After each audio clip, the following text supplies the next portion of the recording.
Hi, everyone. Welcome to the Game of Power podcast. Today, we have a very special guest, a pioneer in the fashion industry. He is the creator of Human Bee, a fashion production facility, Boaz David.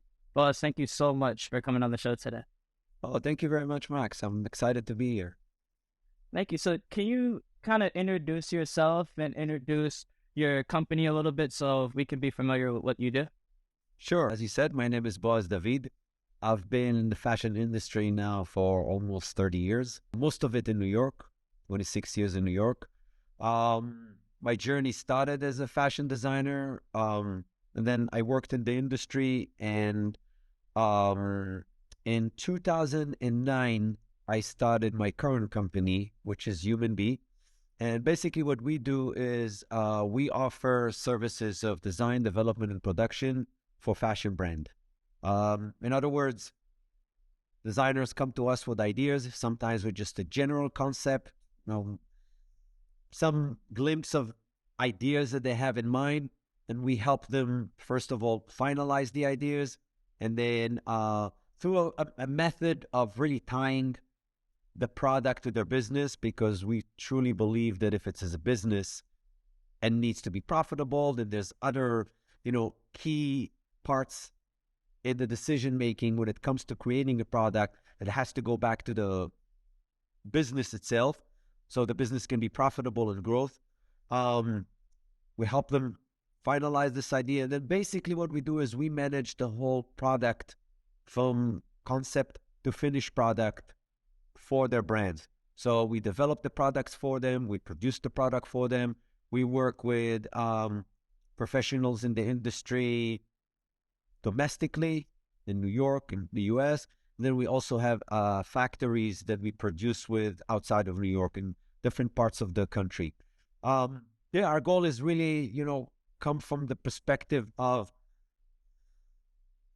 we can talk a little bit more about my journey later, but basically what happened is before I started this company, I just realized that there was a gap there between young designers and the manufacturing aspect. And that gap created a lot of issue for both parties. Designers weren't happy with what they got. Factories got frustrated with designers, and that's sort of where we came in to close that gap. Incredible, incredible. It really sounds like an all-in-one place to get your brand and get your ideas executed, which I feel like a lot of people need, especially when entering the industry. I want to talk more about the idea and business concept a little later, but when brands come to you to develop their collection, can you kind of bring me into that process? What are the stages? What do they come to you with? And what can you do for them? Sure. So what they come to us with, it really depends. Some comes with just an idea, not even a drawing, just something they had in mind. It could be sitting in their head for a long time. It could be something that they just kind of had the vision for it. One of their last dreams last week. And then our job is really to help them first understand first if this could turn into a business, if the product can be profitable, and if so, how can that be done? And what I mean by that is product can be done in many different ways. If I take the sweater that I'm wearing, it could be done in different price points, different countries with different fabrications, different finishings. So for us to just take that and run with it the way we think about it might or might not fit to where they want to go with their business or what they're trying to do.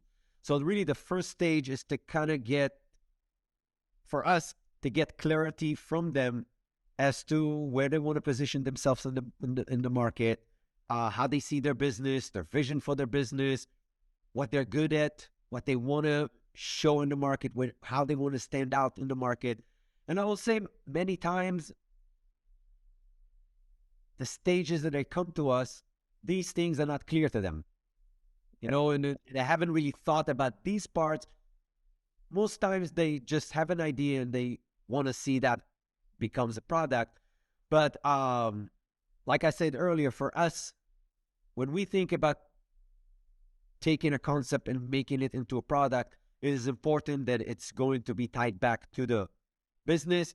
So if need to, we'll work with them on getting the clarity of these things. I love that.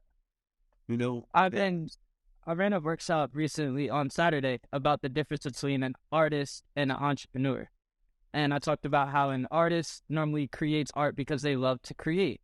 And that's completely fine. And one thing that you're talking about is of how that relates to the business and how to, position yourselves in the market. And so I feel like that is a concept that a lot of designers can get a lot of clarity from you on. Can you kind of tell me about how, price point, how certain, whether your target audience has money, what age they are, demographics, how that plays into the fashion design process and how you should be thinking about your ideas and your strategy around your brand?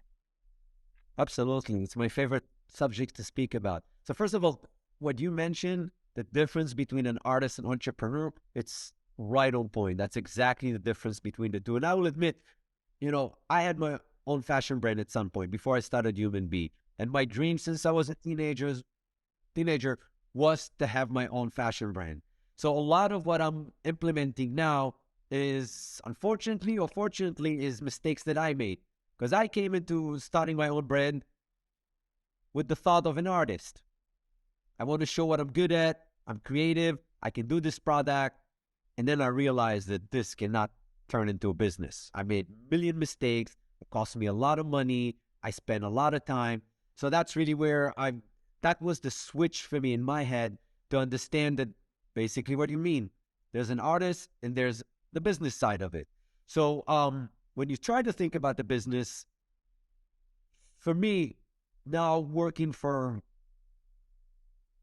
over 13 years with startups, hundreds of startups, seeing some that fail, some that made it, I can tell you this, the importance of understanding where do you want to position yourself in the market is huge. And that goes to the price point, okay? Because again, I'm going to take it back to the product. You can make a product certain different levels, okay? So if I'm competing with, and I'll just give some extreme examples. If I'm competing with fast fashion, then, fabrics, quality are going to be all low. I'm committed to big quantities. I need to produce overseas. It's one type of business, and I have to think about this before going into it, okay?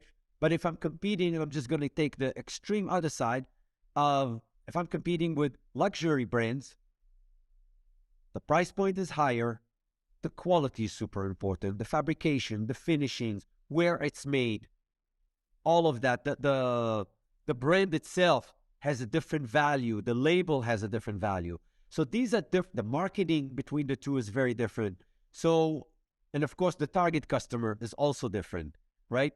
So when I look at this, for example, these two, and there's other positions in the market in between, these things will help me then understand, one, who is my target customer? And I encourage every one of our customers that we work with to dive into that as deep as they can. And when I talk about target customer, it's not just the demographic parts of it, meaning how old they are, where they live, how much money they make. That's one part, and it's important. But then there's the other part, and it's the psychographic. And that tells us about what they value when they buy a product. How do they think about their buying process when they buy a product? Do they care for quality? Do they care for price? Do they care for label? Do they care for many of these things? And when you as a designer put yourself in their shoes and start to think from their perspective, then you're able to translate that into the design process and create a product that fits that. When you have that, when you tie that, you know what product to offer them, you know how to speak with them, your marketing is aligned with it, your supply chain is then related to it. So everything starts to come into place when you do that. I got two things I want to add to that. One thing that's easy is to ask, what is your target? Who is your target customer? Another thing that can help you get there is who is not your target customer. So by thinking about who you don't want to sell to, you can start thinking about who you do want to sell to. I think the other thing is desire. You talked about the psychographic element to that. And so for designers, there's four main desires that people have. There's wealth, there's health, there's relationships, and there's happiness. And so for whenever you're thinking about how people think, you have to think about who that other person and what they decide. And if you can fulfill that desire and market towards that desire, like you explained, it can set you apart from a lot of other people. Big time. Really, I'm 100% behind these 2 points. And, part of it is also to understand the market you're going into. So once you decide on, okay, I want to go and position my brand in this price point, then the next step is you really want to kind of understand the map of that market. Who are the biggest competitors there? What are they doing? What they're not doing? What can you as a brand and a designer can bring into this so you can stand out? Because if you're just creating a product and just going to a saturated market already, again, you're going to find yourself struggling to find a way in and build the audience. So once you know, okay, this is a market that makes sense to me, this is what I know I can do well, I see what everybody else is doing, and I think that I can do it this way or that way, a little bit different this way, coming up with something that's going to give that customer, who's, by the way, already used to buy from these existing brands, because they build the trust with him already, or her. That customer knows these brands. How do you get them to, look to the side for a second, look at your brand and say, oh, this designer or this brand is offering something different than them. I'm going to give it a chance. That's really what you want to get to. And to add on to your point, like for designers, you don't want to be a commodity that competes with everybody, right? That's how you get lost in a big ocean. You want to decommoditize your business, jump into a smaller pond so that you can kind of become the king of that pond. And so that's kind of what you just explained, and I love that concept. So now that you have your brand identity taken care of, you have your business strategy, you know kind of what you want to do, how do you get your clothes made? What's the development process that you have to start thinking about from once you have the idea in your head, maybe even a couple of drawings, what's next? So I will add just one other thing, by the way. That is a great point, and I will say that one of the mistakes that a lot of young designers do is that they want to jump into a huge pond from the beginning. And, as a startup, you have to stay lean. And the most important thing is for you to build that first community. After you build that first community, you have audience that's buying, you know what they're getting, then it's going to be a lot easier to build. So that is a great point. To answer your question, at least what I encourage designers, again, from the perspective that everything has to be lean and their resources are limited, what I encourage them to do is to work on a financial plan. And it doesn't have to be something extremely deep, but something on a high level that will give you an understanding of what this thing might cost you, even if it's just to launch. Because the other part that comes into it, designers might come into that development and production aspect, not having that in mind, and I've seen it many times. Somewhere halfway through or after the first season, they run out of runway. They run out of money. They didn't budget themselves right. They went a little bit more here, a little bit more there. They're not prepared for it. And the sad part about it is that they put all this time and money into it, and now they're stuck. Yeah, so that makes a lot of sense. Yeah, so that would be another part that I would encourage to do. And then once you have that in place, you can start to think about your product. And one of the things that I think is today different than how, for example, was 15 or 20 years ago is distribution changed. 20 years ago, if you started a brand, the number one distribution avenue that you had is selling wholesale to retailers. You make samples, you go to a show or go to stores, they'll buy your product and they'll sell it for you. Things have changed. Now designers have the ability to get directly in contact with their customers, sell direct to customer, and that makes things a little different in the sense that you can think about your product from that perspective. What I mean by that is that will decide whether you want to follow season or not. A lot of brands now not necessarily following seasons. They might have products that are evergreen. You can wear them pretty much any season. It also impact how many styles you want to offer.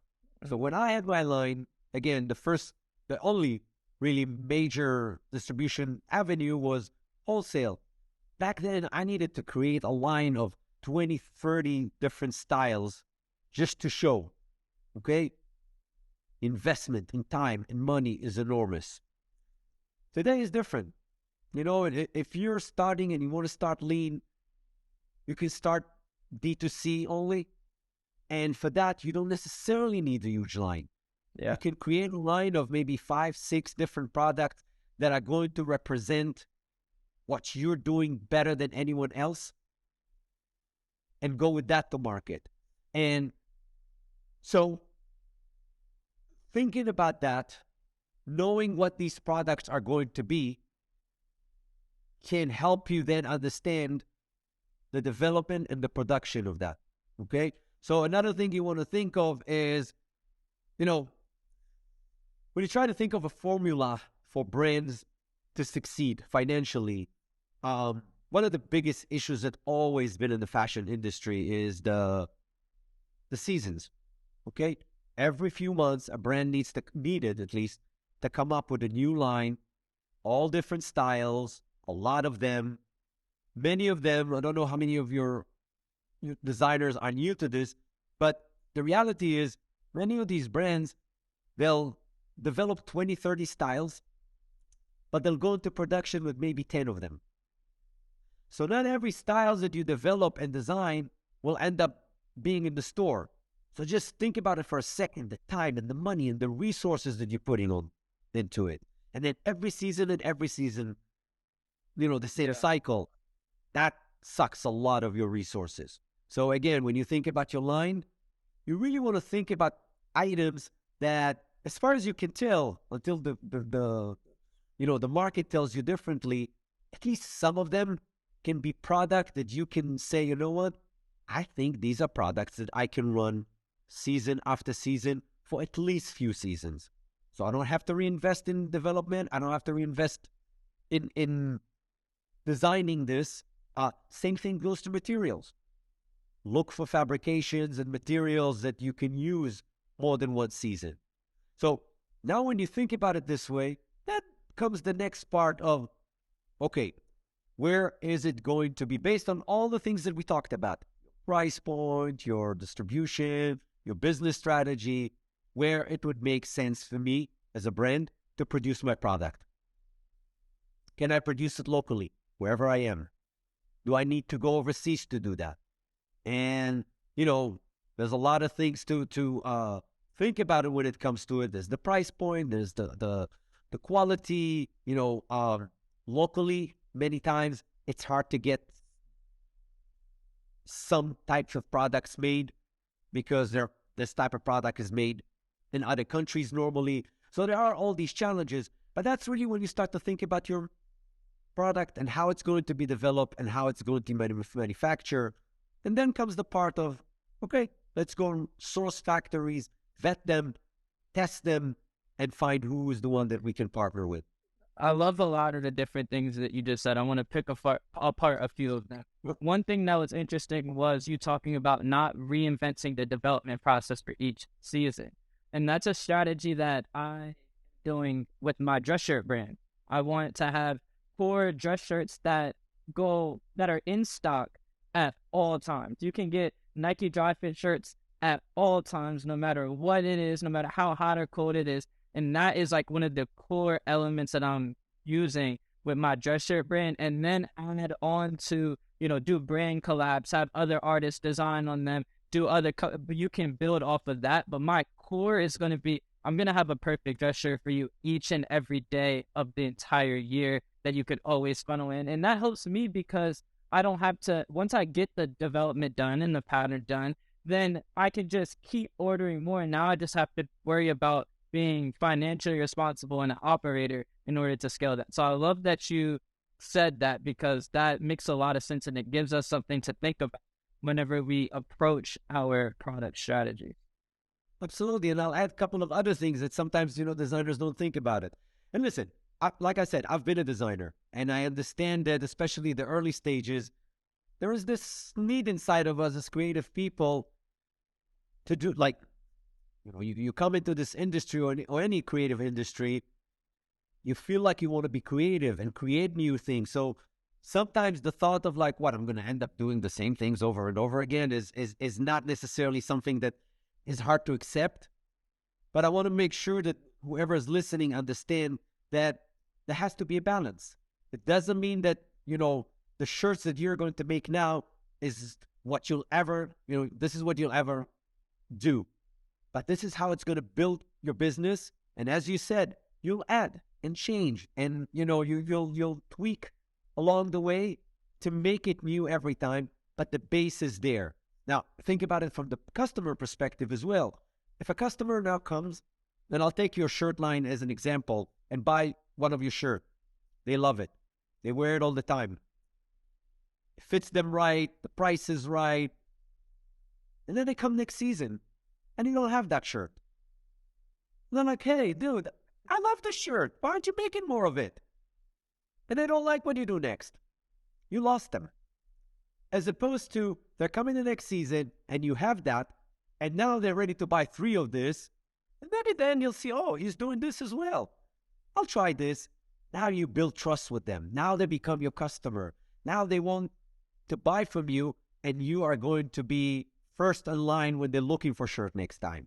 So there's that perspective that designers sometimes don't have that view to understand, but that's really how you build a business. And I promise you, if you look into any big brand, go back to their early stages, you will see that they build their business on few styles that were core styles that worked really well, that maybe they're even doing it now 20, 30, 40 years later, even though their brand now have hundreds of other styles. So, that's something that, that's really where the entrepreneur and the artist merge.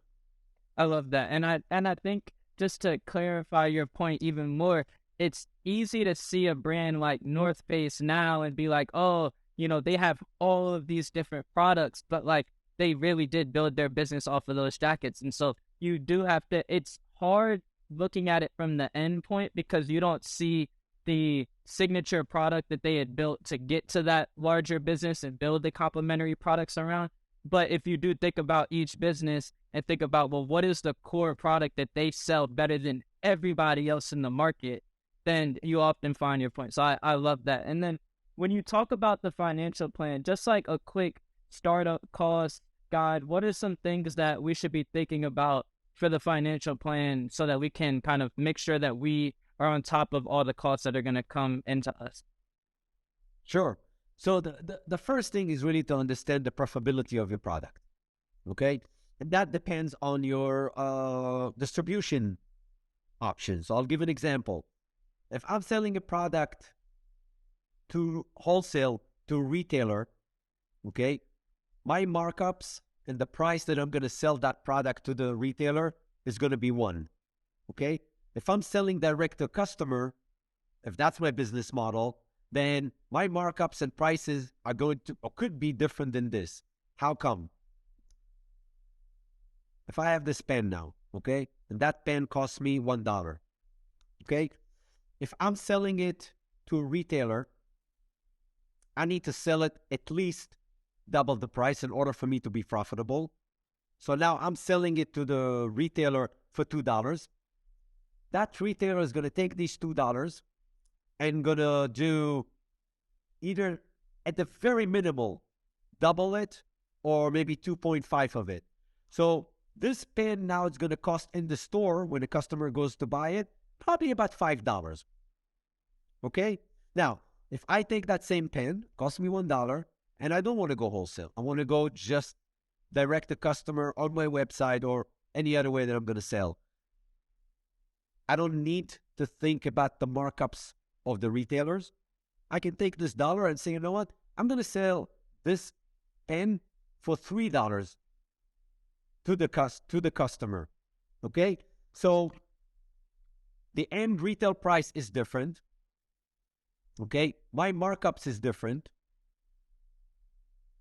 The calculations, the revenues, how much money I'm putting in and how much money I can project to bring in is different. My marketing when I go to wholesale as opposed to marketing when I go direct to customer is different. And this is just like one example of how something simple like that needs to be thought of at a very early stage.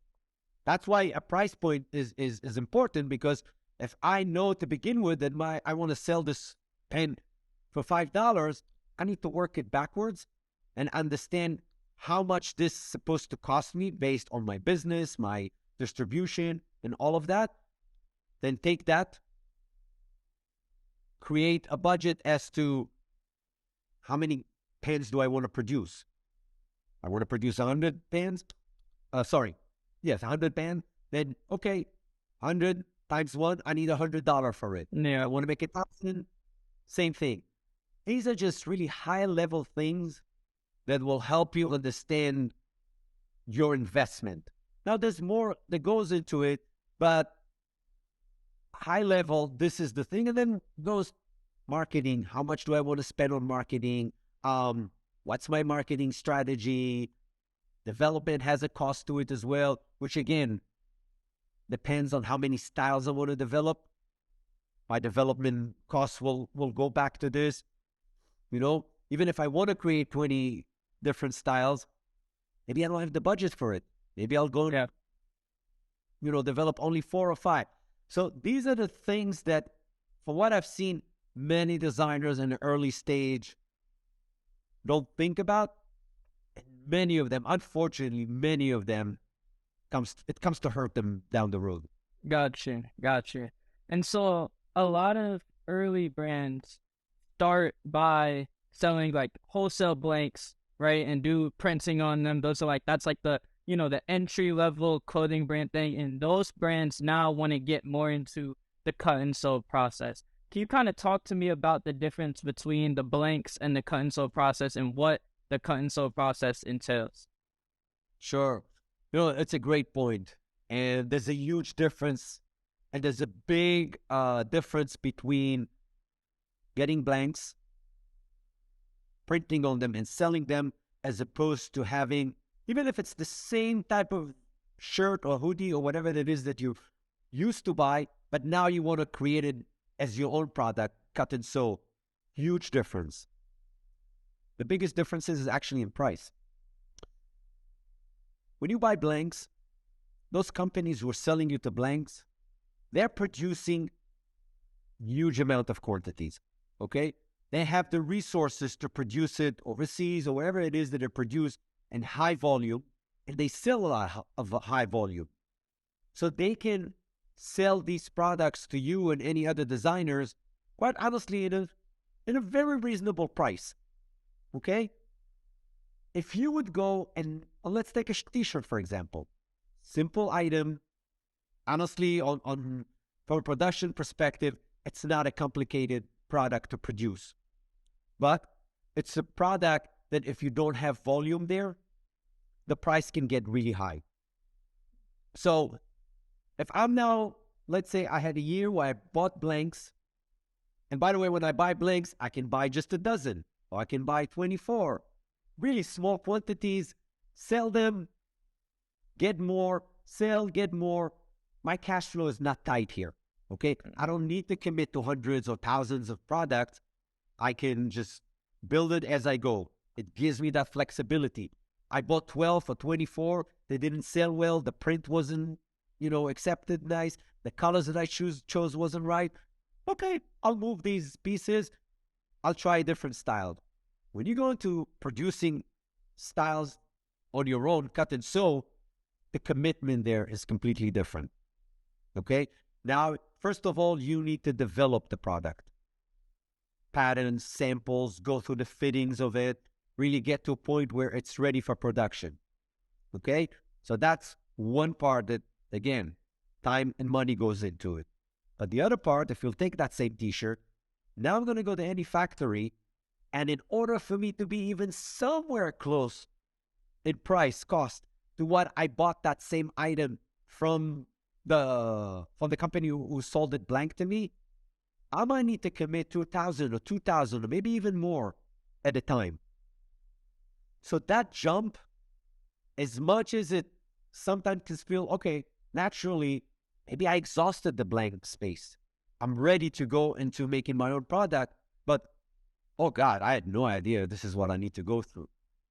That makes a lot of sense, because not only do you have to do the development costs, the production costs, you're competing with a blank supplier that can make those thousands of units, so they can charge smaller prices. If you did that yourself, you would have to up that quantity to get down your costs. So that makes absolute complete sense. Talk to me about the process of developing the cut and sew project before you give it to the manufacturer. Maybe what a pattern is, what a muslin is, and like some fabric expertise as well. I feel like people would really be able to benefit from that. Sure. So, my background, when I studied fashion design almost 30 years ago, one of the things that the school that I went to was really big on is teaching us pattern making, sewing.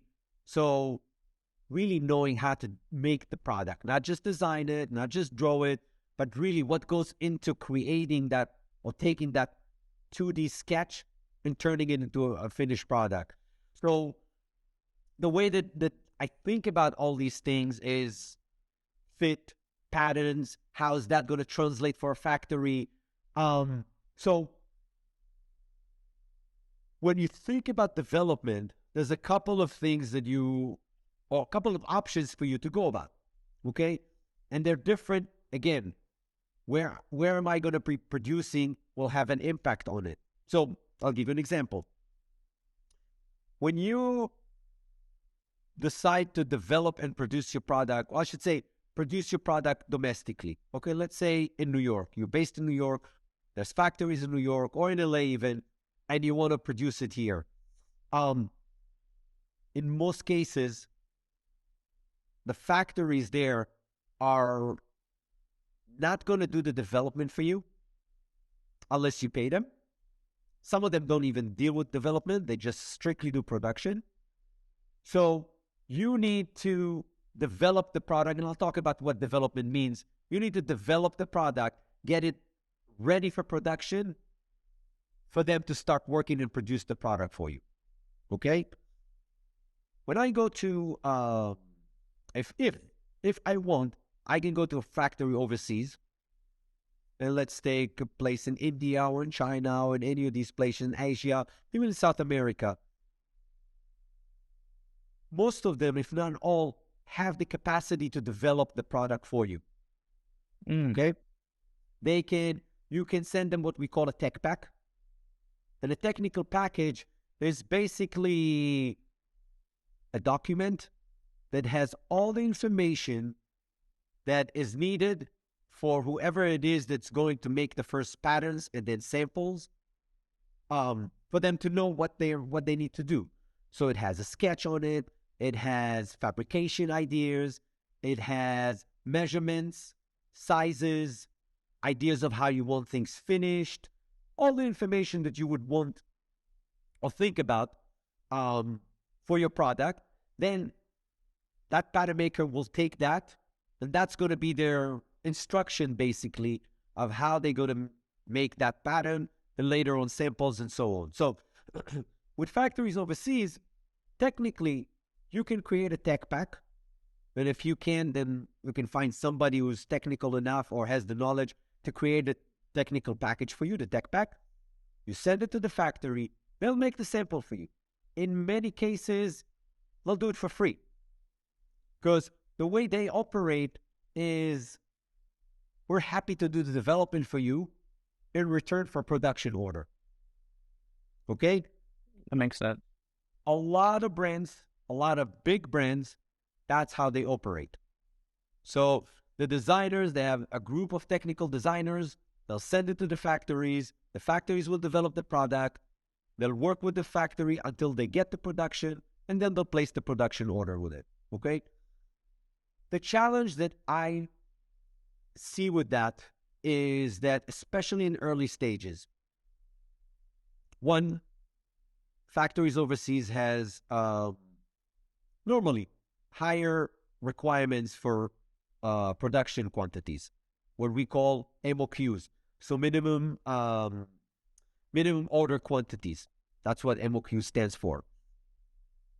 So yes, they can develop it for free, but then you have to commit, let's say, to 500 or 1,000 pieces. And it might not be something that you're comfortable doing at the early stages. That's one challenge. The other challenge is, what if you don't like the factory? You tried it one season and it didn't work out for whatever reason. Or God forbid, another COVID happened and they closed. And you have to find, for whatever reason, need to find a different factory. What happens now is that you need to take this tech pack and send it to another factory and start the development again, which is a challenge on its own. But the bigger challenge, and again, that comes from my mind as someone who understands patterns and know what goes into it.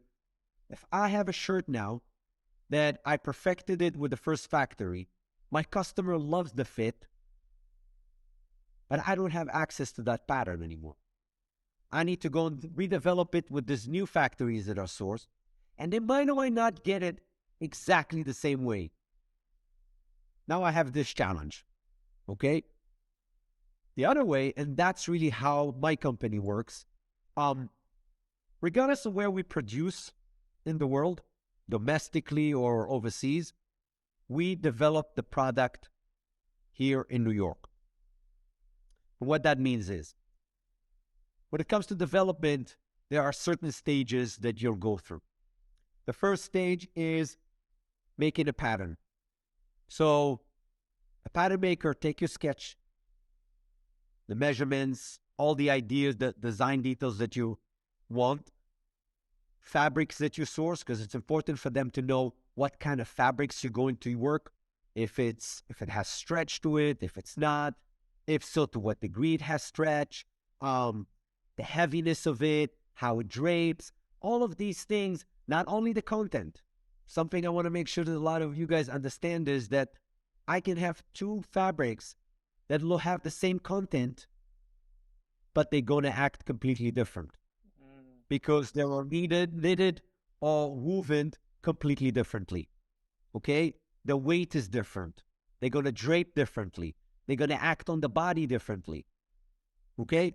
So for a pattern maker to get their pattern done right, that's something they need to understand. So they need a swatch or understanding of what that fabric looks like. So they'll take the sketch, the swatch, and every other information that you will give them as far as the design, and they'll create a 2D pattern. Okay? They basically, some of them still do it by hand. It's the old school. Some do it on a computer, but the end result is a paper pattern. And a paper pattern sits in 2D. Now, that pattern goes into a sample maker, and that sample maker will take it, lay it on fabric, cut the pieces, and sew them together. Okay? So now we have a sample. Now, at the early stages, at that first early stages, quite frankly, when you make the first pattern, you don't necessarily need to make the first sample all finished and done with all the details and completed. Because what you want to get is just a general idea like a quick glimpse. Is the fit right? Is the measurement right? Is my design ideas there? Just kind of like, hey, can I get a quick look into generally before I go deeper into this and spend more time and money and waste a lot of energy? And can I see at high level, are the big things are nailed here? If they are, then we'll go and make another sample. So what happens in the process is, first pattern, like I said, is done by a pattern maker. Then normally the next stage is what you just mentioned, a muslin, or we might call it fit sample, which is really not a finished sample in most cases. You put it together, and many times you will not even make it in the exact fabric that you will end up making the product in. Although I would recommend that if that fabric that you'll end up using is not too expensive, then go ahead and make that muslin with it. You'll take that, you'll fit it on a fit model, and I'm going to be really strict about that part. On a fit model, guys, not on yourself. And I'll tell you why. If you fit things on yourself, first of all, as the designer, you don't have a full view of the item, because you're going to look at it in a mirror. Most of what you see is the front. In order to see the side and the back and how things work, you're going to have to manipulate more mirrors and figure out a way to see it. And it's never going to be as if you're looking from the outside at an item. Okay? And you as the designer, you want to see 360 of that item. Okay? So you want to see it on someone else. That's one thing. The other part is sizing and measurement. Okay? Fit models, I will say, they're not cheap. I understand that. But their value is that their job is to keep their measurements consistent all the time. Okay? I'll give you an example. If I now made that first sample, and let's say I fit it on a good friend of mine, and he or she fits the sizes and measurements that I'm going for. Okay? We fit it on him or her, made the correction. The pattern maker took these corrections, applied them to the pattern. We made another sample. And then 2 or 3 weeks later, we're coming back and fitting it on my friend again. Now, my friend is not a fit model. So he or she might have gained weight, lost weight. Things happened in their lives where all of a sudden their measurement changed a little bit. Now I'm putting in the same item, the corrected item on them. And I'm looking at them thinking, God, I made these changes. How come they don't show here? How come I need to make the same changes again? Not understanding that he or she might have gained a little weight, lost a little weight, and that impact my fit. That would not happen with a fit model. He or she will come 2 weeks later, a month later, 2 months later. They know that their job is to keep these measurements. So think about it this way. If I have something that is consistently the same, and I can then always fit, correct, and go back to fit again, then my perspective about my changes and what I did will always be right, because I'm always comparing it to that same body. If that body changes, my corrections will change, and I can find myself fixing, making a sample, fixing, making a sample. Again, time, money, not accurate, rabbit hole. Okay? That's scary. Little save you that issue. So again, this is something that we're very, very strict about it. Tying it back to the development process, like I said, we made that first fit sample or muslin. We fit it on a fit model. The pattern maker, by the way, should be at that fitting, because he or she knew or know what they did. And many times, if you're not the pattern maker and technically you're not there yet, you might think that the change that you see needs to be fixed this way, when in reality, it's a different way that will affect that. A pattern maker will have that view. So you want the pattern maker in that fitting. You'll take whatever comments from that fitting, corrections that needs to happen. The pattern maker will take that, will make the corrections on the pattern, and then you'll go to the second sample. Now, depends on how far or close the first fit sample was. You can decide if you want to go and make that second sample still a muslin, a fit sample, not finished completely, or maybe it's good enough to make the full samples from it. Okay? This stage, I will say that, we offer our development services in packages. And our first package is first pattern, and then 2 rounds of samples. And I can tell you this, based on the information that we request, based on how we know how to guide the designer and how we know how to guide the pattern maker, in 95%, if not more of the times, we're able to nail the fit and get to production fit and have a pattern that's ready for production within that package. Meaning 1 first pattern and then 2 rounds of samples and fittings. I have seen so many situations where designers went through like 5, 6, 10 different types of the same situation of fitting samples, and still not happy with where they are. Okay?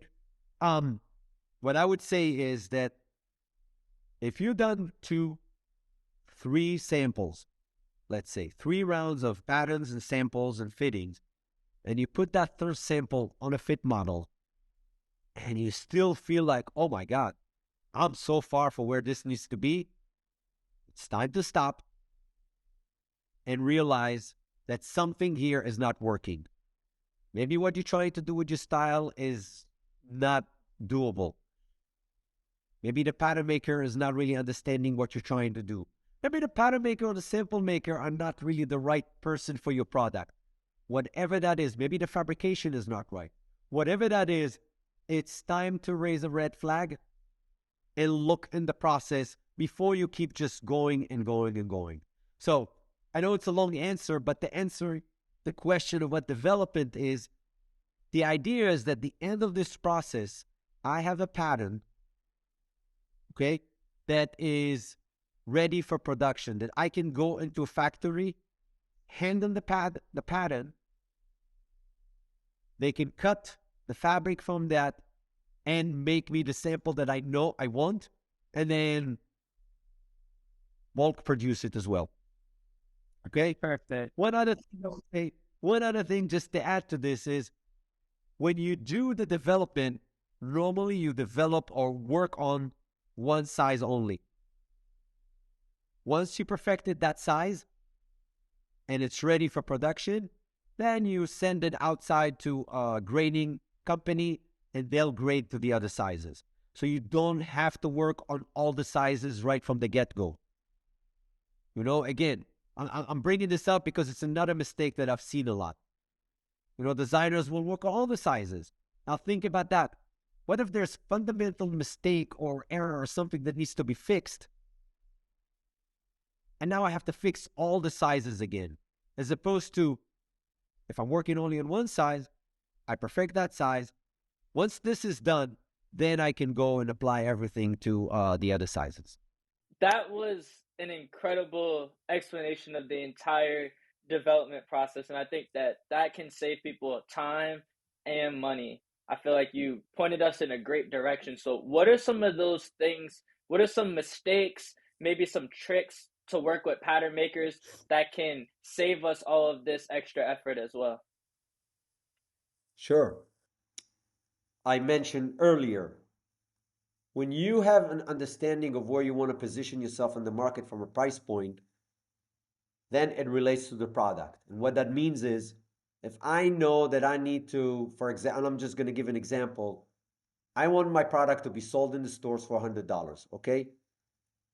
And I work backward from there, and I know based on the markups that I need to allow for the stores and the markup that they will do, that my cost should be, let's say, around $20. Okay. I'll give you a tip.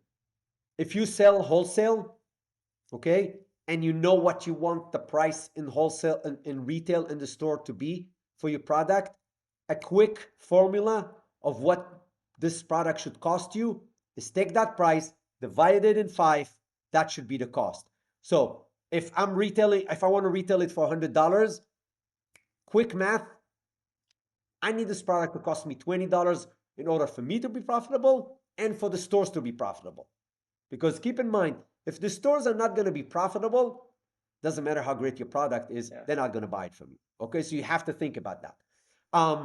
So now that I know that, and I know that something needs to cost me, and again, let's take that $100 for example, and I know that something needs to cost me $20. When I go to source fabrics, when I think of the finishing and the details that I want in my item, I need to keep that in mind.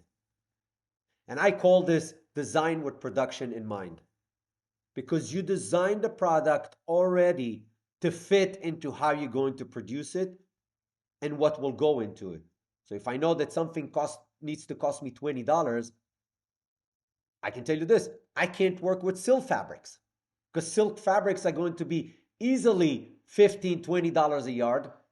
And if my items take even just 1 yard, I'm now exhausted my cost. So now Mm. I know I need to work with fabric that's going to be at this price point, whatever that is. I know that maybe I can't do a lot of details in it because it's going to end up costing me a lot, because the factory is going to put a lot of labor into these details. I can't have like 15 different pockets on it. Okay. I can't do like hand finishings, and again, I'm giving extreme examples to kind of illustrate the idea. Going back to how I've seen so many designers making mistake in that space is that they will go and develop a product without knowing or understanding that well, I should say, they want to sell it for $100, but they'll go and design a product that will end up costing them just to make maybe 70 or 80 or $100. And then they'll get the price from the factory and they're going to look at it and see like, how am I going to make money here? This is Yeah. impossible. Think about it this way. They spend time, they spend money, all their energy went into it, and now they're stuck. Okay? Very, very, very common mistake. Okay? Um, as far as working with pattern makers or sample makers, or really anybody that's helping you develop your product, even if it's someone who's creating the tech pack for you, okay? Or even when you source fabrics, quite frankly, or materials, physical references are going to be key here. Okay? Remember how I mentioned that two fabrics can have the same content but still act and feel differently? So if I'm going to go now to source a fabric, and I'll go to a fabric mill or agent, and I'll say, hey, you know what? I want 100% cotton fabric. Okay. They might show me 50 different versions of that. Okay. Which one is going to fit my needs? I need to sit now and go through all of them. Okay. But think about it this way. If I go now to them and I say, hey, here's a shirt or here's a fabric swatch that I found in the store. Okay. I like the hand. I like the feel. It's 100% cotton. I'm using it to make shirts from, men's shirts from, like as specific as I can about this. I'm looking to position my brand in this market. So my price point is going to be here. These are the brands that are probably going to be hanging with me. Do you have something that fits this bill? They might come and say, here are 4 or 5 fabrics that I think will fit for you. Think how much time you save yourself, how much time you save them. And now you have maybe 4 options that are all like on point.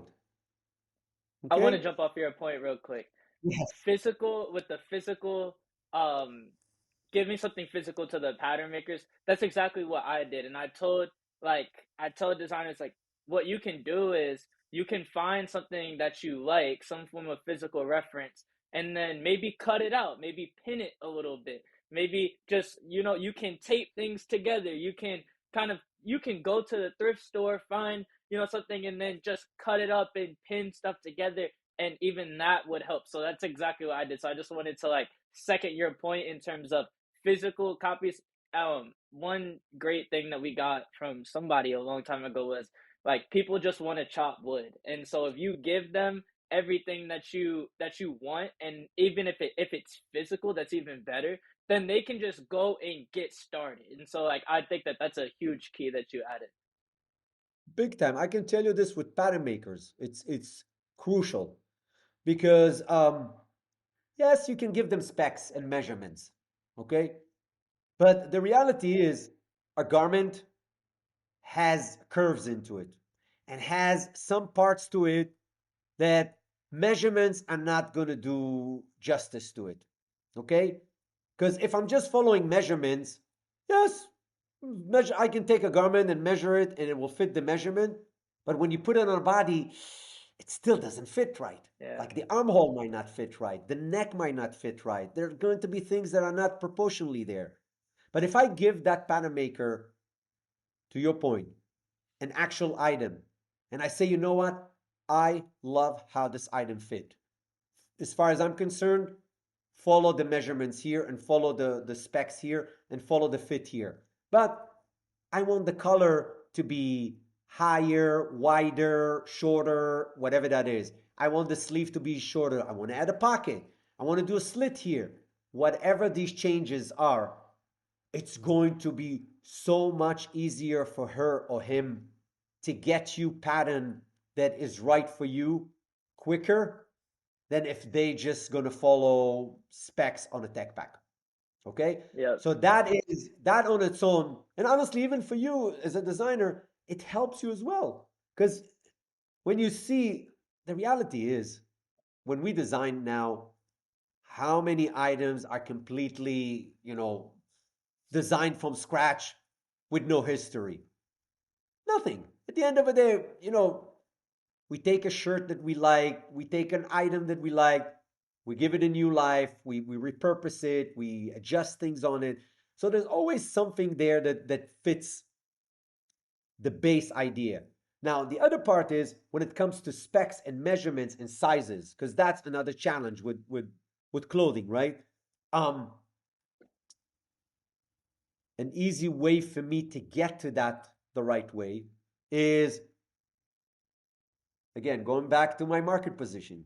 Okay, if I know that I'm going to be positioning myself in this market and I know the bigger players in that market, and I know that my customer right now, and I'll take your shirt line, I know if you know that your customer right now is buying from, I'm just going to give an example, from Brook Brothers. Okay, you know they're buying the shirts from them and they love the fit there, but you know that you can give them a different look, a different feeling, whatever that is.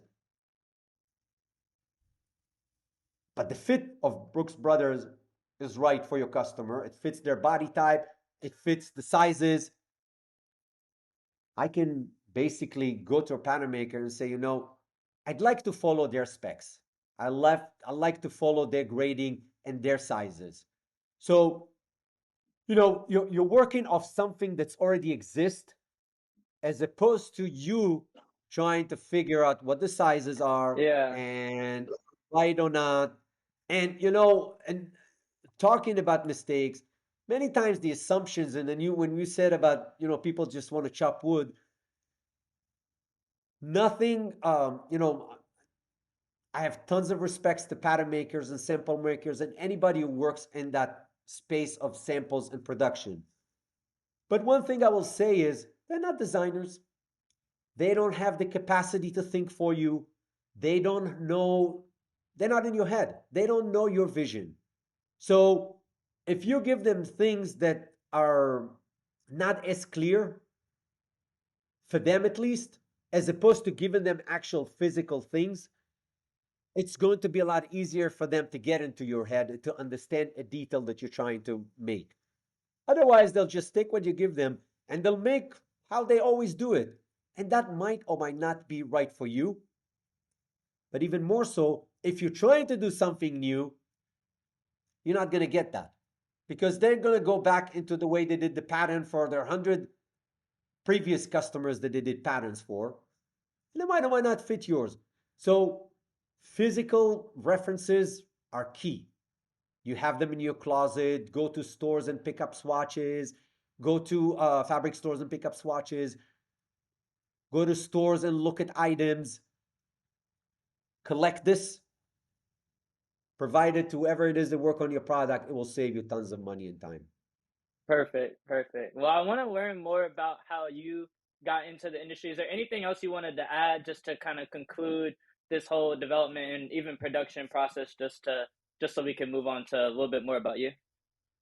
Um, no, I think, the one thing I would say is really try to think about where you want your business to go. I'll say that. Before you go into development and production, yes, think about your business. Think about three things. Think about what you want the purpose of your brand to be, what you're all about. What do you want to stand for? What do you want people to say about your brand when they think about your brand? Okay, it's important. It's important for you to have something that is beyond just, oh, I want to offer creative stuff, or I want to be the cheapest in the market, or I want to make money. These are all great things, but they're not going to stand alone, not in today's market. If you want to connect to customers, you really have to find something that they're going to build that emotional connection with you. So if you come and say, hey, I want my brand to stand for sustainability. I want my brand to stand for fit. I want my brand to stand for, something that is going to give customers a way to not worry every day that they get up in the morning and open the closet and thinking about what they're wearing. These are the things that are going to be the core values of your brand. You'll be able to communicate this to your customer. It's going to help you when you think about product and how you want your business to be. The other part, we talked about it, is understand where you want to position yourself in the market. Get to know your target customer. Focus on a niche. Don't spread yourself too much. Focus on a niche. Get to know them. Understand what they want and what out of this they can't right now find in the market. That's going to be the key details or process or item that you can offer them that is always going to give you a chance with them to try out. Once you have that, then sit down and design your product with that in mind, and then start the development and production. I promise you, if you go through that, you're first of all going to be on point with your product. Second of all, the whole process is going to be much more fun, less expensive, and a lot less time. And if anybody needs help or a little bit more into that, on our website there's a guide that I can give the information later. You can go and download that guide. It's free ebook that I talk about all these things with worksheets that you can work, and it will really help you with that process and get you to development and production in a much, much linear and easier way. Sweet. So that was incredible. I think that was just extremely helpful for all of us young designers. Talk to me about you starting out. Like, what made you get into fashion in the first place? You talked about being in fashion for 30 years. So why do you love fashion? What does fashion mean to you? You know, it's funny because I'll start by saying that if I knew what the industry is like back when I had the dream to be part of the industry, I'm not sure that I would be in the industry in all transparency, quite frankly. So it all started when I was about 15. When I was a teenager, I always loved clothing. I like dressing up. I'll go to buy clothes. My mom would go buy clothes with me. I'll come home and I'll start to fix them and change them and cut them and sew them. She'd get furious with me. We just spent all this money on this clothes. I can't even return them. What are you doing? But I always kind of knew, I would try them out in the store and think, okay, I know what I need to do here. I know what I need to do here. It's good enough for me. I get home and then make it, look the way I wanted it. And that was really how I got into it. I loved that. And then, when I was 15, this girl in my class one day said, I never thought about career in this. It was fun for me. This girl in class said, hey, you know what? You should go and study fashion design. I thought to myself, oh, wow, I never thought about that. I didn't even think it's an option. It wasn't really the case. But fast forward, I wanted to go into high school for fashion. My parents did not approve of it for, obvious reasons, thinking, you need to learn a profession that's going to take you and help you, make a life for yourself. You're just 15 years old with crazy ideas in your head. No. But what happened in high school is that I sort of formed the idea in my head. So I'm from Israel. And in Israel, once you finish your high school, you have 3 years mandatory service in the army. So when I was in the high school, I made that decision that once I'm done with my service in the army, I'm going to study fashion design. And that's really what I did. Finished my 3 years commitment to the service, applied for fashion design school back in Israel, studied there for 4 years, fashion design. One of my best times in my life by far. And I will tell you this, the thing about it was that it was purely just creating stuff. I didn't need to think about selling these things. Business part of it wasn't really something I had to think about. It was just like, I can be creative and create all these incredible stuff and do whatever I want, really. There was one teacher there who always pushed back on me and said, you're doing things that are going to look great in video, in music videos, and in on the runway. But at the end of the day, people are going to hire you to buy your clothes. So people can buy your clothes. And if you can't sell them, if they're not wearable, this is not what we're trying to do here. And your early 20s, you don't think about these things. I just thought, yeah, whatever, honestly. Finished fashion school. Literally, the last day of fashion school, we had a runway show. I was hired the next morning by a company, a dream company for me. A dream company. I couldn't imagine anything better than that. Fast forward a month and a half later, I was fired from that company for the same reason that teacher was keep telling me. If you're not making garments that people are going to buy, you're not going to have a value there.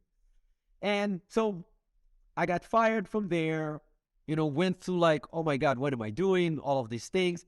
But I made a decision that I want to try and see if I can make it in a bigger fashion environment. So I sort of made a decision that I want to move out of Israel. Originally was to Europe, but things happen, and friends of mine moved to New York, and I just said, you know what? I'll move to New York and see what that is. They didn't know anything about the fashion in New York, and honestly didn't know much about New York in general. So I moved to New York, got a job selling products or selling in a store in New York, and then, sort of built myself from there. Got my first job with a designer who just started his brand. One of the best experiences I ever had in my life. That was really the first time that I was able to see how you merge the artist and the entrepreneur together. Because that guy, his name is Yigal Azrael, his brand is, till this day, is out there, knew how to do that. He knew how to create products that are creative, but women loved his product. That was an amazing experience. And from there, I kind of moved into the next company and the next company. In the back of my mind, I kind of always wanted to have my own brand. So fast forward 7 or 8 years later, I had my own brand. You would think it was my dream come true. I'm in New York. I have my fashion brand, everything that I ever wanted. But funny enough, I realized when I had that brand is that what I needed to do on a day-to-day wasn't really what I enjoyed doing. When you have your own brand, yes, there's the creative part of creating product. But again, if that's a business and needs to sell product, and as the business owner or the designer or the name behind the brand, big part of what you need to do is you need to be out there all the time. You have to promote your product. You have to sell your product. You have to be there and push, the brand and create these opportunities to develop the business. It's not necessarily what I liked. I liked more the hands-on. I liked patterns. I liked samples. I liked working with products. I like the back end much more. So, 4 years later, I, realized, by the way, after I made so many mistakes, tons of mistakes, some of which got me to give the advice that I'm giving here because it cost me so much money with that brand at the beginning. I did many of these mistakes. But fast forward, I figured out what I need to do. I just didn't like what it was getting up every morning to do that. So I closed the line in 2008. And as I was looking around to see what I want to do, one of the things that I've realized is that I used to go to factories in New York. And I'll go into a factory, come out of the factory, in the elevator, there would be a designer, a young designer, and he or she could be annoyed, upset, sometimes furious with the factory. They didn't do what they wanted what he or she asked them to do. They didn't get along with the factory owner. Timing wasn't right. All of these things. And I came out from the same factory and thinking to myself, this is an amazing factory. They do everything I ever asked them to do. The quality is amazing. I'd recommend them all day long. So when I saw this happen over and over again, it's when it clicked to me that there was a gap. There was a gap between designers, especially young designers, especially designers who are new to the industry and don't necessarily yet understand what it's like to work with factories, how the side of the manufacturing actually operates, and how they think. And then there's the factories who actually don't understand what a designer goes through, because they don't really understand what it's like to be a designer who has to promote the brand, create products, deal with the factories, source fabrics and materials, coordinate all of that. Everything is on their shoulders. So there's these two parties that have to work together in order for the brand to have product to sell, but they keep fighting and conflicting between them. And I saw an opportunity there to kind of go in and close that gap. I know it create a situation, a company that understands the designer point of view and understand the manufacturing point of view and can come in, talk to the designer the way they understand, explain to them what they need and how it needs to happen, and then take that and talk to the manufacturing in the language that they understand. So, that created that situation where a designer can now focus on the things that only they can do in their business. They don't have to sit in the factory. They don't need to, because the other part is when you have these conflicts with any one of your partners, it doesn't stay there. It stays here. And then you have to go and sell your product, and you're frustrated with what's happening in the factories. It impacts everything, So that's the gap that Human Bee, my company, came in to close. That's what we've been doing for the last 12 years. But as we worked in helping designers create product, that's really when I realized a lot of the things that we talked about today. The business side. I saw a lot of designers who are very talented, very creative, have great ideas, but they don't necessarily understand how to run a business. They don't really, they think creatively. It's hard for them to understand financial responsibilities, creating a budget, working within some, limitations when it comes to that. There are really things that you need to do in order to build a business and have it be profitable. So we started to add more consulting and more programs that helps them to get that part in place before they go into the development. And, I always say, even if they eventually gonna have people that they're gonna hire or are gonna run all these other parts of the business, I think it's important for a designer, if you're the owner, to kind of have a view and understand what goes on in every part and aspect of your business. So you can then think about it from that perspective. When you hire people, you'll know what you expect from them. You'll know how to gauge if they do their work or not, how to connect all these pieces. So that's sort of like the additional part that we bring into the picture. And, I'm going to use again your words. It's how you merge the artist and the entrepreneur and create a business that can be profitable and 100%. possible. One thing that I have experienced, and I hear it from your journey and it sticks out, is starting my business in college forced me to grow. Like, you learn so much more about yourself, about your fears, your dreams, your purpose. You learn about hard work, consistency, discipline, self-awareness. And hearing your journey, I hear so much of that stick out. So kind of talk to me about what starting a business has done for you mentally and how you've mentally gotten through this whole battle. Because that's the biggest roadblock that people have to go through. And a lot of people think about the exterior thing, but the interior thing is the most important foundation to set. Oh, Max, I'll tell you this. You just, you nailed it with that. Because the mental part, all the things that we talked about, the logistics and thinking about your business are needed, are part of it. Absolutely. But there is that component when you own your own business and it's all here on your shoulders. You're the one who needs to make decisions. You're the one who's going to have to get up when, you get hit with surprises and things. You're the one who needs to motivate. You're the one who needs to make these connections between all the parties that are involved. And it's not easy. It's not easy sometimes when things don't work the way you wanted them or don't work the way you hope for them to work.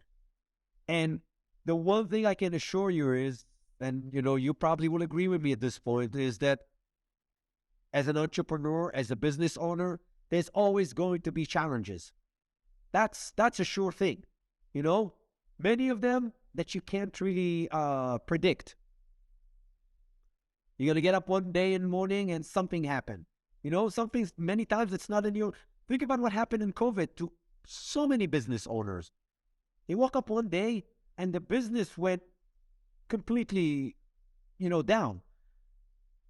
These things happen constantly. And one of the things that I will say that I personally invested, and I like to listen and learn from a lot of successful people.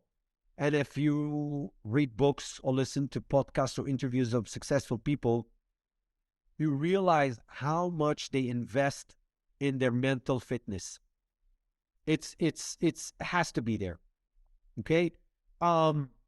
Unfortunately, especially when I grew up, that was never something that was spoke about. No one even was aware that that's something that need to be invested in. I have young kids now. That's one of the things that I try to drill into them, to develop these habits on a regular basis to kind of strengthen their mental fitness. But to your point, for the last probably, I would say since I closed my brain, it's definitely something that I invested a lot in. And it comes in the forms of understanding, first of all, who you are, what you're good at, what you offer, your self-value. Because when you stand in front of a buyer and you present your line that you worked so hard on, and that buyer might not be as, their business. It's not personal. They'll reject your line. it's very hard to not take it personally.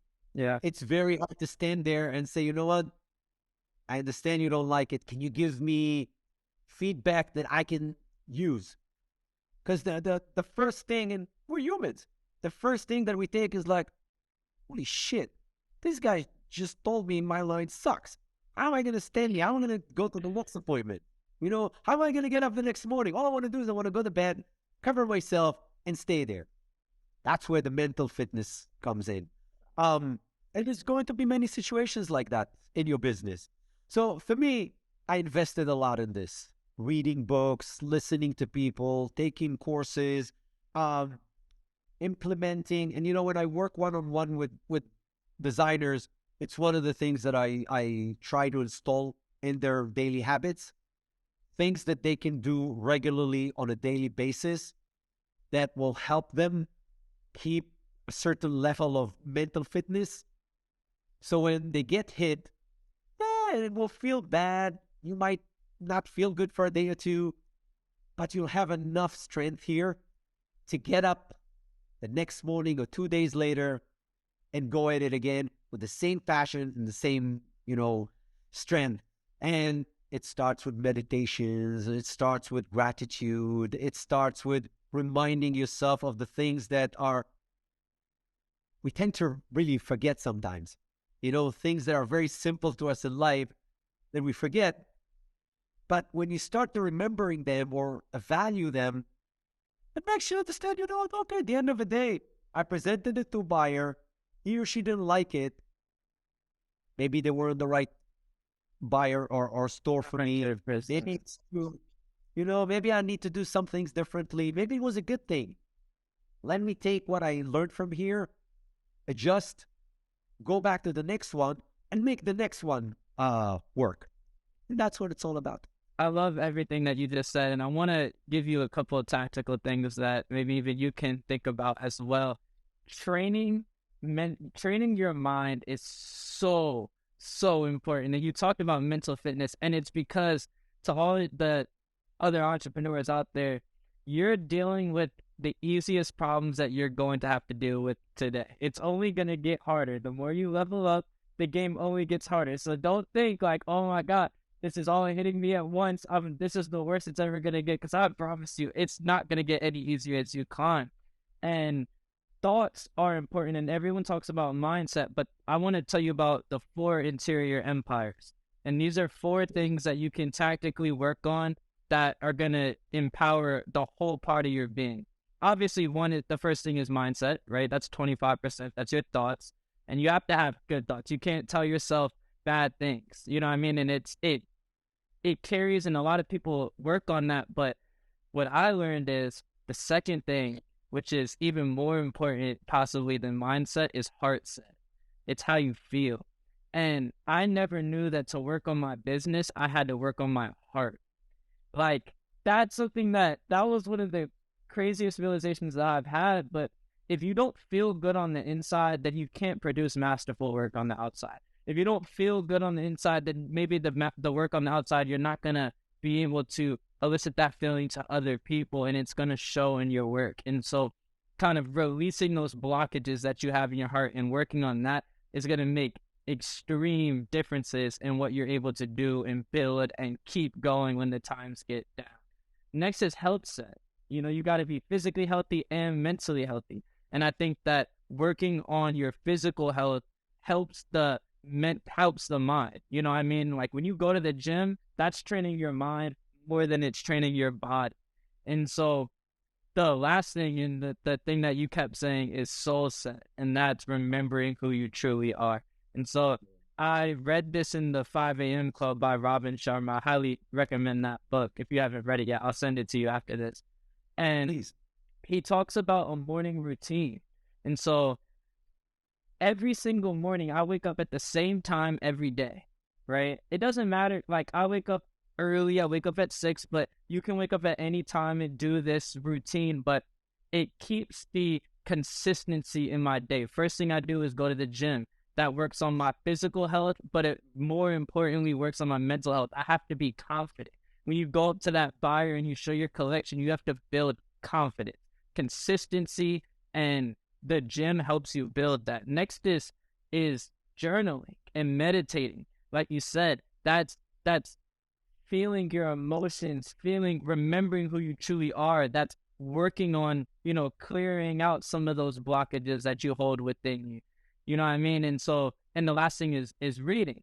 And so reading helps you learn from other people. Like you said, other successful people that are going through what you want to go through. When you listen to someone talk, you don't internalize what they're saying the way when you read what they have to say, you're telling yourself that affirmation, you're telling yourself those positive words, and that makes all of the difference. And so you can train those four interior empires each and every day in a morning routine so that by the time you're done that morning routine, you're ready to take on the world because you worked on yourself before you worked on anything or anyone else. And I think that has made the difference in my confidence, my consistency, my discipline, and it's made me feel good on the inside so that I could run my business. And so I hope that helped you in any type of way, because that's what's been able to carry me through all of the failures, all of the hard problems. I failed so many times, but I can keep going and keep pushing because I'm working on myself each and every day. And so that's the only thing that can keep me through and keep me pushing as an entrepreneur. Max, I can tell you this, absolutely. So, to your point, I have the same thing. I built that over the years as well. I have a morning routine of certain things that I do that include pretty much all the things that you mentioned. And I cannot tell you how many times I got up in the morning with thoughts in my head that are dark thoughts. You're like, oh shit, I don't want to start this day. It's like I need to deal with this and that, and what if this and this? And then I know that all I need to do is I need to start this routine. And as you start to do these things, all of a sudden, something starts to click differently. You did a little bit of that, a little bit of this. I start with the first thing that I do actually is a cold shower. Yeah. And it's that on its own. All of a sudden, like, you focus on like, oh my God, this is freezing. I just want to, but it gives you a first win, first thing in the morning. You did something and you made it. All your perspective, all of a sudden, like, oh my God, now I'm, for whatever time, a minute or two, I thought about that instead of thinking about my, the things that I woke up with. All of these little things, and then meditation and journaling, very important. Someone once told me that handwriting the stuff, we internalize a lot more when we do it this way. Because we can have thoughts and but sometimes they just disappear. But when you write them, they stick with us more. So yeah, to your point, journaling, meditation, whatever every one of you want to choose. It doesn't have to be 3 hours in the morning. It could be something, a group of things. Obviously, workout is another thing that just helps clear the mind. But to your point, yes, these are the things that keeps you from getting dragged into the places that are not going to make you show up the way you need to show up every morning. And it's easy.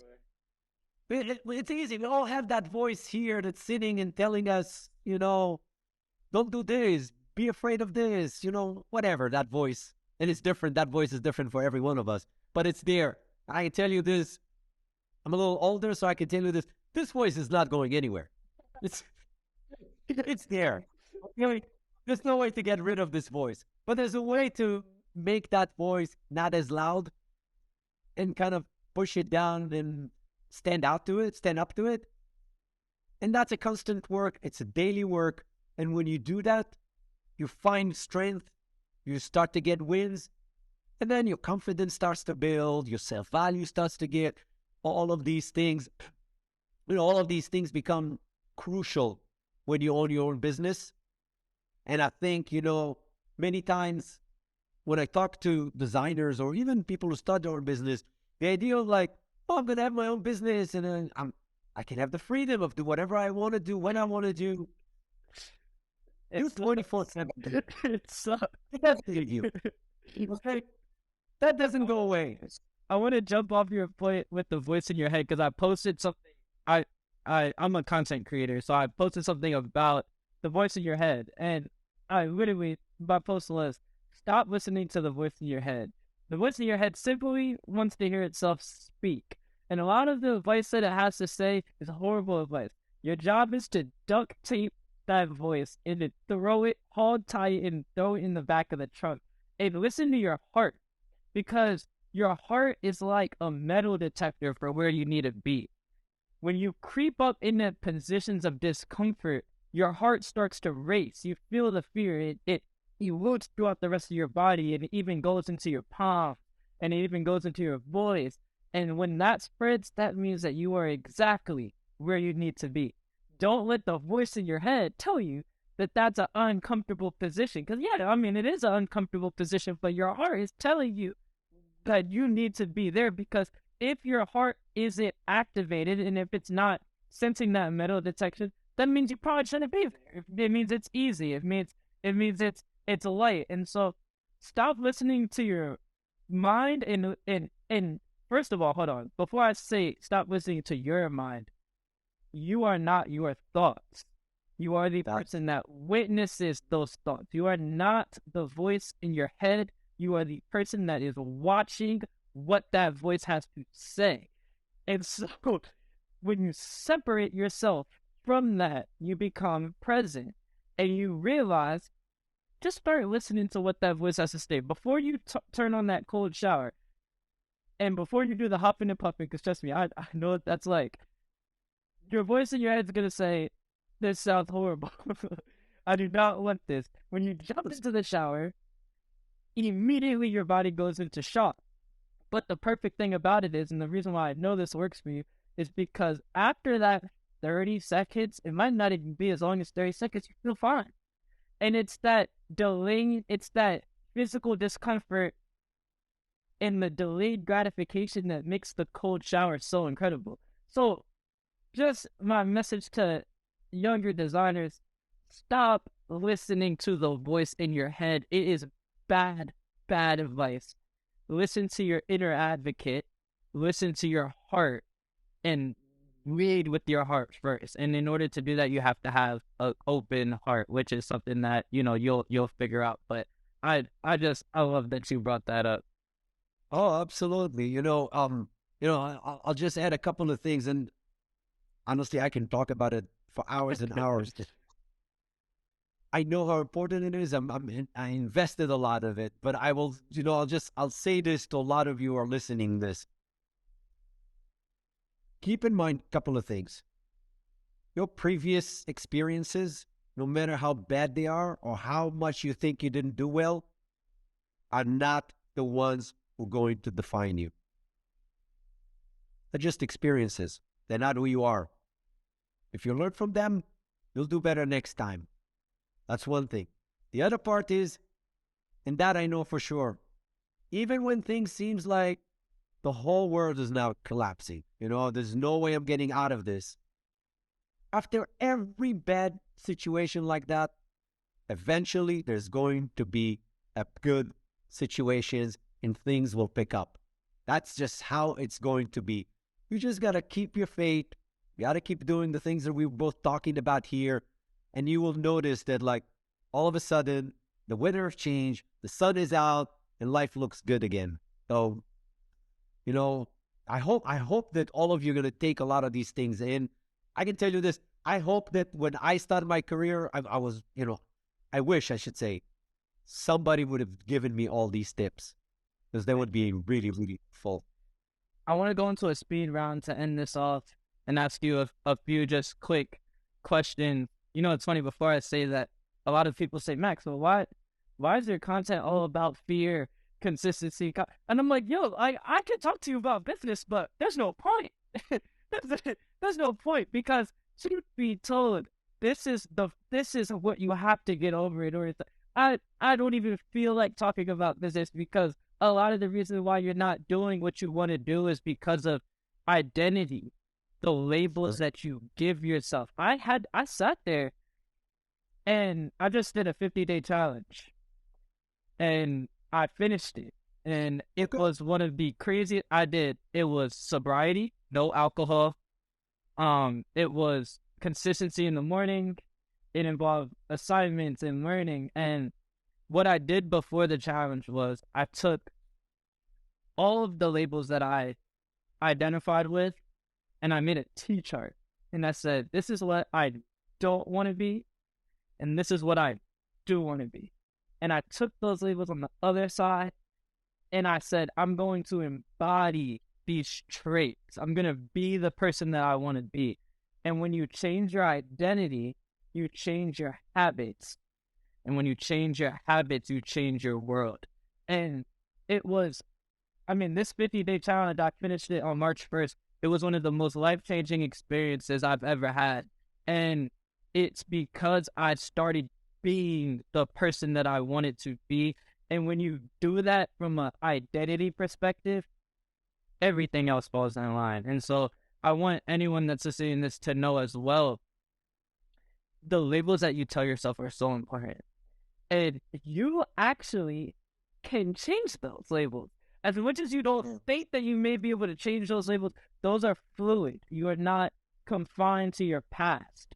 And so when you change those labels, everything else falls in line. I just wanted to say that before I ask you this speed round of questions. Oh, absolutely. It's I don't. There's nothing else that I can add. It is, and congratulations from doing this. Really, and I know exactly what it felt like to do that. And to your point, yes, I think the really at the end of the day, the most important thing is for people to understand that it is in your control. You weren't born with these fears. It's not that these fears are not you. There are things that there's really an explanation. We're not going to get into it now as to why we have these fears, but they're not you. You can overcome them. There's enough tools there, enough things that you can do to get you above this and go and do and be whoever you wanted to be. 100%. So my first big question is, what is failure to you?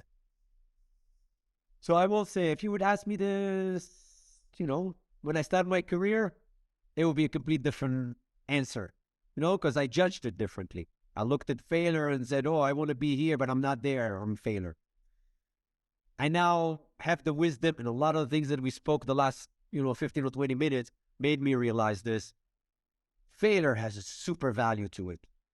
Failure is just, the bottom line is, it's something you tried and it didn't work out the way you thought it's going to work. Okay? What do you do with it? You look at it and you think, okay, what can I do different next time? That's it. It's a lesson. That's all it is. It's hard because the word failure, brings so many labels to it. At the end of the day, it's a great lesson. And I bet you, any one of you, when you look at your life, there are situations when you felt like these were failures, but somehow, somewhere down the road, these were the biggest lessons that you learned, and they got you to have the next win that you want. I know it happens many times in my life, so it's a lesson. I love that. And I couldn't agree more. I've failed multiple times starting this business that we're running right now, but if I never did that, I would never have the business that I have right now. So I couldn't agree more. What is success? Honestly, being happy. Just getting up in the morning and knowing that here, you like what you do, you feel good about what you do, you have your cup is full. Meaning, when you talk to people, you don't feel like, oh, I don't want to share, or I don't want to show empathy. When you show up in the morning and you're able to show empathy towards other people, and you're able to listen to other people, it's not just about you. It's about having that smile in the morning and knowing that, you know what, I'm going to get up this morning and I'm going to do something that's going to make me happy. Hopefully will make other people happy. At the end of the day, when you think about all the moments that are making us happy, it's the little things that makes us happy.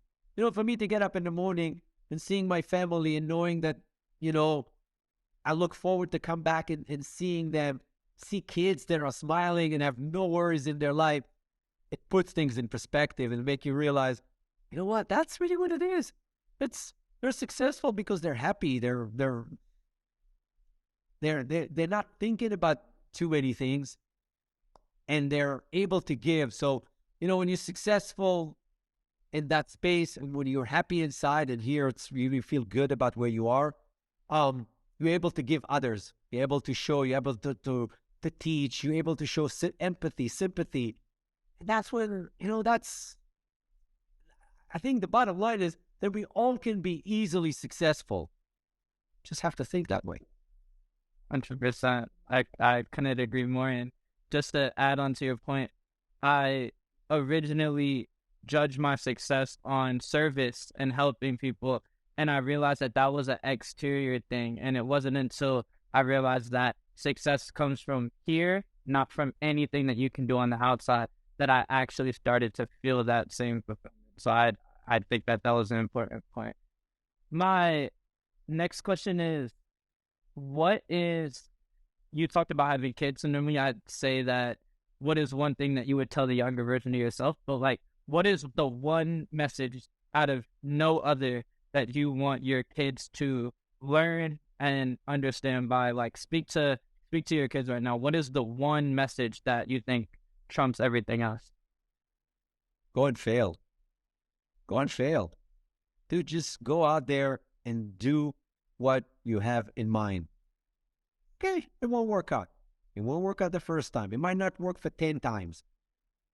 But if you're going to learn from it, and you're going to have that trust and faith in yourself and in the world, obviously, things will work out. And you'll find your place in life. And you'll find the things that you love.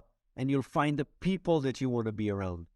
I would admit, for me, when I was younger, it's something that I didn't get from, the environment that I grew up in. Failure always looked, that's why I said, if you'd asked me that question 30 years ago, my answer would be different. Because I looked at it differently. I looked at it as where I am externally, that's going to define how happy I am, where I am in life, if I can be what I want to be, if I can show up, all of these things. But I wish somebody there would have just, maybe they did and I didn't hear. That could be as well.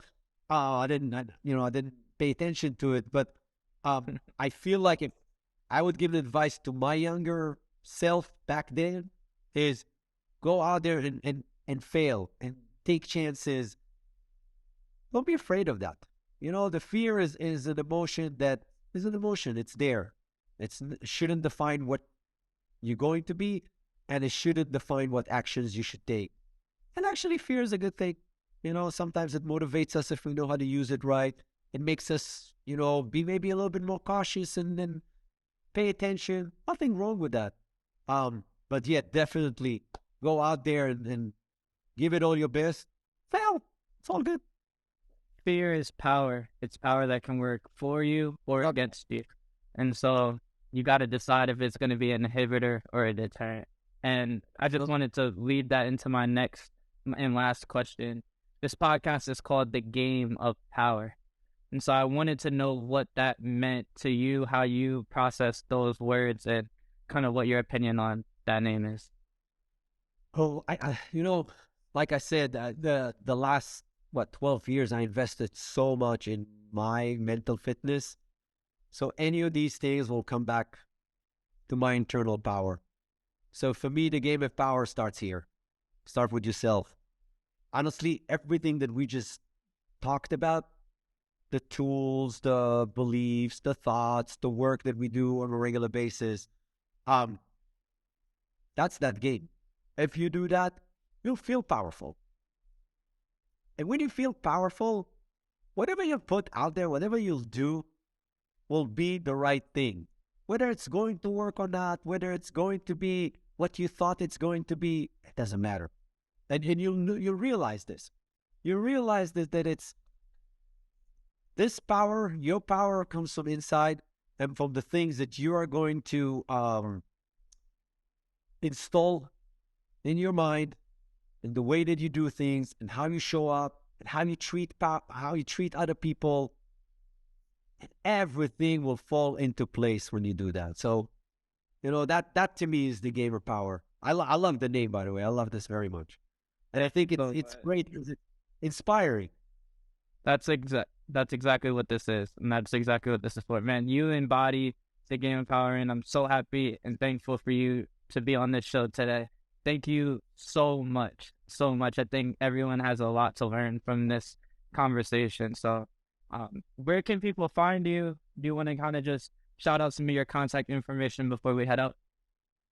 Sure. So our website is the easiest way to find not just me, but find information. We have a lot of free resources there, free ebooks, some that I mentioned. There's an ebook there that you can download on how to find, vet, and work with factories. I know it's a challenge for a lot of designers. There's an ebook there about sustainability and what it means and defining what it is for you.